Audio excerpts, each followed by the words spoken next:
안녕하세요. 외국인을 위한 범죄 예방 교육 강의를 맡게 된 경찰청 조수인 경감입니다. 지금부터 여러분이 겪을 수 있는 다양한 범죄 피해 사례와 유형을 알아보고 예방할 수 있도록 설명드리도록 하겠습니다. 여기 한 베트남 이주 여성이 있습니다. 그녀는 한국말을 못한다는 이유로 남편에게 무차별 폭행을 당했고 전치 5주 이상의 진단을 받았습니다. 이 여성은 심한 언어적 폭력에도 시달려 왔는데요. 위 폭행 사건으로 가해자인 남편은 긴급 체포되었습니다. 위와 같은 것을 우리는 가정폭력이라고 하죠. 가정폭력은 남편과 아내, 부모와 자녀, 형제, 자매 및 기타 동거 가족을 포함한 가족 구성원 중에 한 사람이 다른 구성원에게 의도적으로 물리적인 힘을 사용하거나 정신적인 학대를 통하여 고통을 주는 행위를 말합니다. 가정폭력의 유형은 어떤 것들이 있을까요? 흔히 가정폭력하면 신체적인 폭력만 생각하기 쉬운데요. 가정폭력의 유형은 더 넓습니다. 경제활동의 통제, 방임 등의 경제적 폭력, 성학대와 언어적 학대 등 정서적 폭력도 가정폭력에 해당합니다. 비난, 피해자를 학대하는 모습을 자녀에게 보여주거나 협박도 가정폭력에 해당합니다. 가정폭력은 이 유형들이 한 가지 이상 복합적으로 발생하는 경우도 상당히 많습니다. 가정폭력에 대한 잘못된 통념들이 참 많습니다. 첫 번째, 맞을 짓을 했으니까 맞는다? 아닙니다. 어떠한 경우에도 폭력은 정당화될 수 없습니다. 두 번째, 내 가정을 내 마음대로 하는데 무슨 상관이냐? 아내, 자녀는 소유물이 아닙니다. 잘못하면 때려서라도 고쳐야 한다는 잘못된 통념 때문에 가정폭력이 정당화되고 만연되고 있습니다. 세 번째, 가정폭력은 가정 내의 문제로 이웃, 사회에서 개입해서는 안 된다? 아닙니다. 가정폭력은 사회를 무너뜨리는 범죄 행위이자 사회 문제이고 법적인 문제입니다. 이웃과 사회, 정부가 개입하여 피해자를 보호하고 폭력을 제지해 행위자의 폭력성을 교정하고 치료해야 합니다. 그렇다면 가정폭력이 일어났을 때 어떻게 해야 할까요? 우선 경찰에 신고해 도움을 요청해야 하며 현장에서 바로 벗어나야 합니다. 폭행을 당했을 때는 폭행 부위를 촬영하거나 병원에서 진단서를 받는 등 증거를 확보하시기 바랍니다. 가정폭력 신고를 하면 경찰은 즉시 현장에 출동하여 응급조치를 실행할 수 있습니다. 심할 경우 피해자는 경찰관에게 긴급 임시조치를 요청할 수 있습니다. 긴급 임시조치는 가해자로부터 오는 전화, 문자를 막고 가해자가 피해자의 집과 직장 근처에 오지 못하게 하는 제도입니다. 만약 상황이 긴급 임시조치보다 더 심각할 때는 접근금지 처분이 가능합니다. 또한 경찰 신고 외에도 여성 긴급 상담 전화 1366과 다누리 콜센터에서도 도움을 받을 수 있습니다. 만약 배우자에게 여권이나 외국인 등록증을 빼앗기거나 반환 요구를 거부당했다면 어떻게 해야 할까요? 타인 소유의 서류를 은닉하고 반환을 거부하는 행위는 형법상 문서 손괴죄에 해당합니다. 이 경우 행위자는 손괴죄로 처벌됩니다. 불응 시에는 입건되어 수사를 받게 됩니다. 가정폭력은 사적인 영역이 아닙니다. 가정폭력의 위험에 노출되고 있다면 두려워 말고 경찰에 꼭 도움을 요청하세요. 이번에는 한 소년의 이야기를 들려드리겠습니다. 소년은 몇 년 전 외국인 근로자 아버지와 함께 한국으로 왔습니다. 적응을 어려워하던 중 아버지에게 체벌을 당하기 시작했습니다. 체벌뿐 아니라 심지어 하루에 한 끼도 먹지 못한 날도 많았습니다. 네. 실제 일어난 아동학대의 사례를 살펴봤습니다. 아동학대란 주민등록상 18세 미만의 아동의 건강, 복지를 해치거나 정상적인 발달을 저해할 수 있는 모든 폭력적인 행위입니다. 아동학대의 유형은 신체학대, 정서학대, 성학대, 방임 및 유기 등으로 구분할 수 있습니다. 여러분, 아이들은 우리의 미래입니다. 내 아이라고 해서 내 마음대로 하는 것은 아동학대가 될 수 있다는 것 꼭 기억하시기 바랍니다. 다음은 성폭력 피해 사례를 함께 보시겠습니다. 회사원이었던 피해자는 상사에게 강제추행과 성적 모욕을 당했고 상사는 강제추행으로 처벌받았습니다. 성폭력이란 상대방의 의사에 반하여 가하는 모든 성적 행위로 신체적, 언어적, 정서적 폭력을 포괄하는 광범위한 개념입니다. 성폭력의 대표적인 유형들로는 원치 않는 성관계를 하게 하는 강간과 피해자가 원치 않는 신체 접촉을 하는 강제 추행이 있습니다. 또한 준강간은 피해자가 술에 취한 상태이거나 또는 잠자고 있는 사이 강간하거나 추행하는 것을 말합니다. 업무상 위력 등에 의한 간음도 있는데요. 일터에서 팀장, 사장과 같은 상사가 상하 관계를 이용하여 강간하는 것을 말합니다. 만약 성폭력 피해를 입었을 경우 어떻게 대처해야 할까요? 우선 중요한 증거를 최대한 확보해야 합니다. 몸을 씻지 말고 입고 있었던 속옷은 버리지 말아야 합니다. 몸에 멍이나 상처가 있는 경우 사진을 찍어 증거를 남기세요. 그 다음 경찰에 반드시 신고하시기 바랍니다. 경찰 외에도 여성 긴급 상담 전화 1366, 다누리 콜센터 1577-1366에서도 도움을 받을 수 있습니다. 대한민국에서는 성폭력 피해자를 위한 다양한 보호, 지원 대책을 제공하고 있습니다. 피해자는 수사 과정에서 동성 경찰관에게 조사를 받을 수 있고 국선 변호사 지원을 받을 수 있습니다. 피해자 조사를 받을 때 가명을 사용할 수 있을 뿐 아니라 가족이나 신뢰할 수 있는 사람과 함께 할 수 있습니다. 또한 신변 보호를 받을 수 있고 심리 상담이나 임시 숙소 지원도 가능하니 안심하고 경찰에게 신고하기 바랍니다. 이주 여성 B씨는 고향에 대한 향수와 외로움에 랜덤 채팅 어플을 자주 이용했습니다. 그곳에서 고향 친구 C를 만나 우정을 쌓았는데요. 어느 날부터 C에게서 옷을 벗은 사진 등을 요구받기 시작했습니다. B씨는 신고하려 했지만 C는 가족과 인터넷에 B의 사진을 유포하겠다며 협박과 금품을 요구했습니다. 여성을 협박해 촬영한 성착취 영상물을 텔레그램에 유포한 성착취 사건 기억하시죠? 성착취 사건.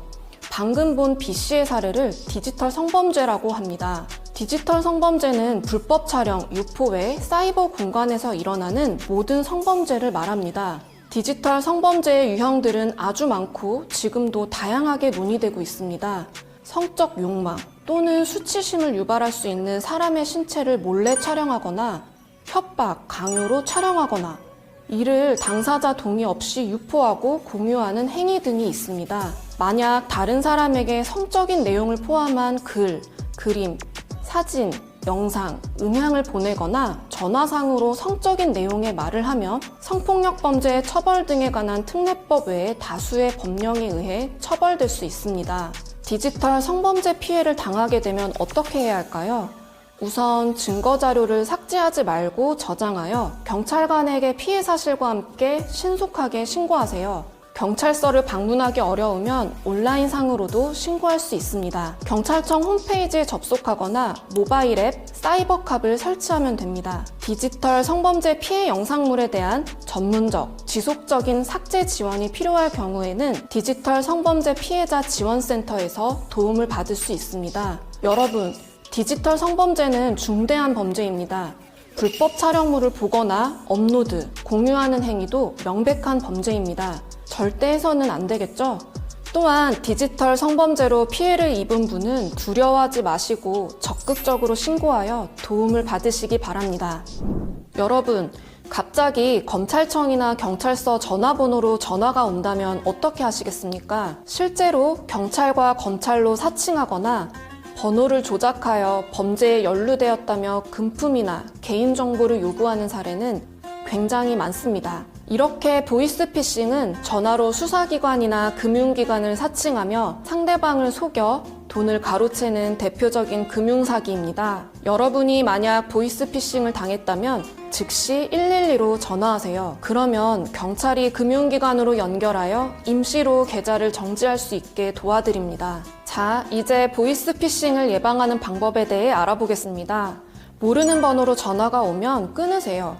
만약 조금이라도 의심된다면 112로 전화해서 상담 받으시기 바랍니다. 대한민국에서는 수사기관이나 금융기관이 절대 전화로 돈이나 개인정보, 통장이나 카드의 비밀번호를 요구하지 않습니다. 이렇게 보이스피싱 피해자가 될 수도 있지만 보이스피싱 공범으로 연루되어 처벌받을 수도 있습니다. 여러분, 혹시 현금 인출책이란 단어를 들어보셨나요? 인출책은 쉽게 말해 심부름꾼을 뜻하는데요. 피해자가 송금한 돈을 인출해서 피의자에게 전달하는 역할을 하는 사람입니다. 인출책은 피의자와 함께 처벌되니 대가를 받고 인출책을 하는 일이 없도록 주의해야 합니다. 다음 사기 수법은 인터넷으로 물건을 사고 팔면서 발생하는 인터넷 거래 사기입니다. 구매자가 먼저 연락, 물건을 받기 전에 돈을 먼저 입금하여 피해를 보는 경우가 대표적인데요. D씨는 인터넷 카페에서 판매 글을 보고 판매자에게 연락했습니다. 판매자는 돈부터 먼저 입금해 달라고 했고 D씨는 송금했는데요. 이후 물건을 보냈다는 발송 문자를 받고 기다렸지만 받지 못했습니다. 뒤늦게 카페에 접속했지만 이미 폐쇄되었고 관리자는 연락이 두절되었습니다. 인터넷 사기는 정말 많이 일어나는 사기 범죄 중 하나입니다. 피해를 입지 않기 위해서는 되도록 판매자와 직접 만나 거래하고 받은 물건을 꼼꼼히 확인해야 합니다. 경찰청 사이버 안전국이나 더 치트 사이트에서 판매자 연락처를 검색하면 사기로 신고된 범죄가 있는지 거래 전에 확인할 수 있으니 참고하시기 바랍니다. 다음은 대포 통장에 대해 알아보겠습니다. 대포 통장이란 개설한 사람과 실제 사용하는 사람이 다른 비정상적인 통장을 말합니다. 범죄자들은 자기 명의 통장을 사용하면 경찰이 쉽게 찾아낼 수 있어서 다른 사람 이름을 빌려 통장을 사용합니다. 명의가 다른 통장을 사용하는 것, 대한민국에서는 불법입니다. 대포 통장 피해 예방법은 간단합니다. 누구에게도 통장, 체크카드, 계좌 비밀번호를 알려주지 마세요. 그것만으로도 대포 통장 피해를 막을 수 있습니다. 지금까지 다양한 패턴의 사기죄와 예방법에 대해 알아봤습니다. 보이스피싱, 인터넷 거래 사기, 대포 통장은 방심하면 누구에게나 일어날 수 있는 생활 속 금융사기입니다. 예방법을 꼭 기억하세요. 여러분, 대한민국에서 운전할 때 유의사항에 대해 알고 계신가요?